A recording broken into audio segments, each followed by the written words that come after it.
Hey there, this is Corey from Databowl. So in this video, I'm going to show you how to set up a forwarder in Databowl to forward data to a Google Sheet.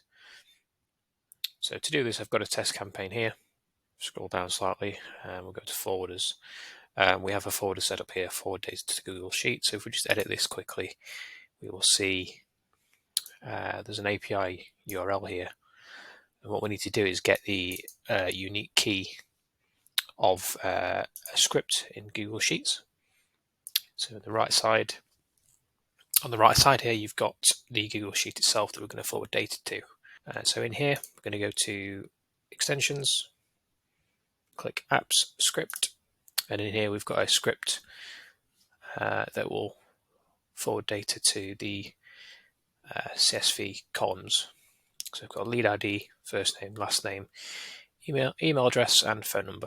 And the important thing with this script is it's going to return a HTML response, post request received.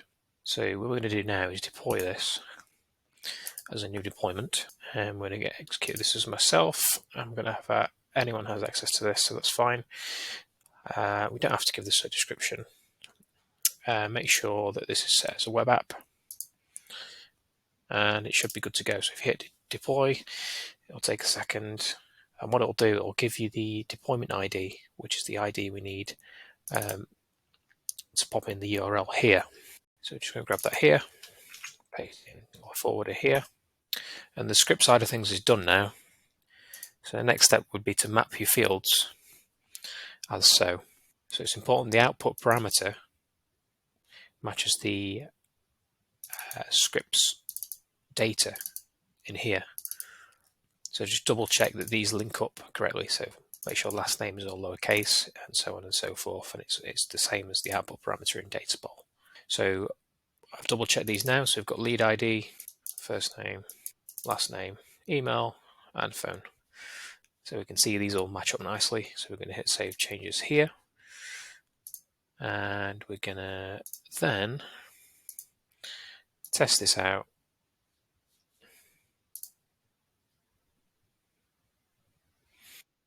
We can see here we've already mapped the response. But in here, if you just do a find command in your browser, you'll see post request received in the response. So you can just map response, but it contains this. And what this means is the Google Sheet is successfully received a post request, and we can see some test data in there. So now we can confirm that's all working. So that's all tested and working now. So I hope that helps. We've also got a support document on this topic, which I'll provide a link to at the end of the video. Hope this helps. Thanks.